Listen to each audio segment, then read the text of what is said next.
Hey, I am Kelsey and welcome to the Daily Kelsey Show. Today, we're gonna talk all about cravings. So people ask me all the time, how do I curb my cravings? I have a bunch of tips that will be really helpful for you as you navigate your nutrition.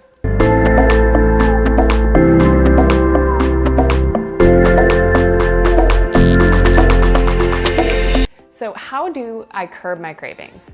Learning how to troubleshoot cravings can feel hard, but it doesn't have to be that way forever. It's actually not about food avoidance, but rather discovering the satisfaction factor. Another common question, how do I avoid insert food that people typically view as bad or tend to overeat? Figuring out habit change around overindulging on food can feel challenging for people because first, understanding hunger and fullness is often ignored. And ignoring your internal cues is not your fault. That's learned behavior from years of dieting. Second, honoring preferences is important in creating long-term lifestyle change. People often do everything they can to avoid the foods that they're craving and try to fill the void with other foods that they perceive as more healthy. They say, if I just never eat chocolate again, I'll be fine. I'll finally be able to reach my goals. This can feel like a solution at first, but often ends up as a band-aid leading to yo-yo dieting and can often lead to feelings of guilt and anxiety about eating. Often, binging and overindulging stems from some type of restriction or some other need that is not being met. So understanding if there are other needs that are not being met is an important element to discuss, but we'll dig into that in another video. Trying to use willpower to restrict foods that feel tempting is not a good long-term solution. It fuels this fiery cycle of yo-yo dieting. Another common thing that people tend to do is attempt to satisfy their cravings with other foods that they perceive as more healthy options. This isn't to say that finding nutritious options for treats is a bad idea. It's a great option when you're learning to be mindful about foods. However, problems start arising when those healthy swaps become the only safe alternative to food that you perceive to be off limits.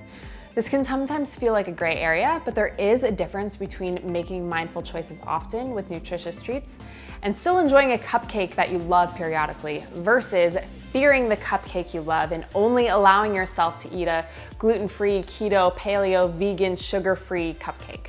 When you attempt to satisfy the craving only with other foods, people can actually end up consuming more than if they had just eaten a little bit of the food that they were actually craving. When people first hear this concept, they'll often say things like, so if I eat the food I'm craving all the time, how will I ever be healthy and get the results that I want? That's a fair question. So when you learn how to eat both intuitively and mindfully, you learn the satisfaction factor. You can eat a bite of cake and actually feel satisfied. This is a real thing. Sometimes you'll want the whole piece, but you won't need it every single time because you know that you can always go back and have it again. It's not this stressful all or nothing situation. As you practice this, those forbidden foods often lose their lust factor and you don't even crave them as often. So it all works together. Learning the satisfaction factor will allow you to feel more content, often with less food. When people are wanting to work on conquering feared foods and learning the satisfaction factor, I like to have them do an exercise called forbidden fruit. This exercise helps you make peace with food and your body by systematically conquering your fears. Often when we have certain foods off limits, it creates a sort of forbidden fruit type of lust towards that food. This can lead to a variety of behaviors that often leads to a cycle of dieting, of deprivation, and then overindulging. A helpful tool to stop the cycle is to systematically conquer the fears by internalizing that you always have permission to eat any food, which in time will allow you to feel more relaxed about the food and have the ability to be mindful. The purpose of this isn't to do some extreme exposure causing you to burn out on the food, but rather to learn that unconditional permission actually takes away that excitement or lust from those forbidden foods. This allows you to be able to enjoy the food periodically without stress to enjoy it and actually be mindful. This tool can be also translated beyond food into things that help you improve your relationship with your body. So think about certain clothes that you have felt are off limits because of how you perceive your body. If there are certain clothes that you like but don't wear because of body image, this tool can be used for that as well. The first step for this exercise is to prepare and plan. So choose one type of food or other forbidden fruit. For clothing, for example, maybe it's shorts or a crop top. So when do you plan to eat this? And for clothing, when do you plan to wear this? Where will it be? What will your environment be like? Think deeply about these things because a little bit of planning can make a huge difference. Number 2, conquer and process. Pre, how are you feeling before you eat that or before you wear it? Write out the emotions and the physical feelings you're experiencing. Mid, how are you feeling while you're eating it? For food, how does it taste? For clothes, what are the emotions you're experiencing? How are you feeling physically? And then post, how do you feel after eating it or after wearing it? Were your expectations met? Would you change anything? What did you learn? Were you surprised by anything? These are all things that are really important questions to explore. Last is celebrate your progress. Conquering fears takes courage, so be proud. And keep practicing this and it will continually gain confidence and improve. So to answer the question, how do I curb my cravings?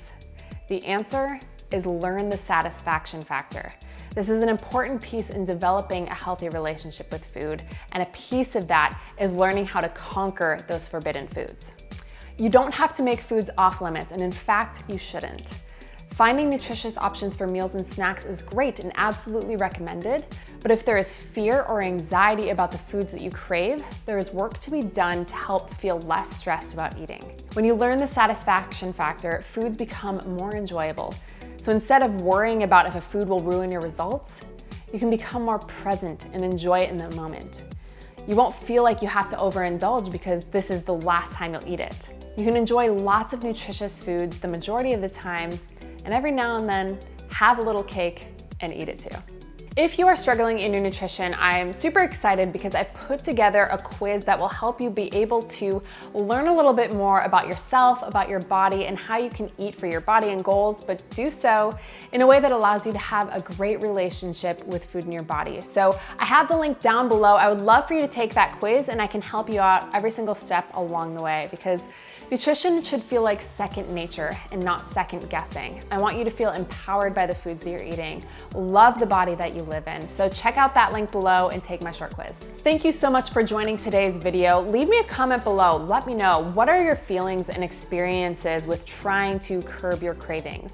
Now also, if you have not yet subscribed to my channel, you can do so by clicking here. And if you want to check out my latest video, all you need to do is click right here. I hope that you learned a little bit about how you can honor your preferences, but also make mindful choices. And again, leave me a comment below. I would love to know what your thoughts are on cravings and how you can be able to eat intuitively and mindfully to be able to enjoy eating a little bit more. So thanks for joining in today, and we'll see you soon.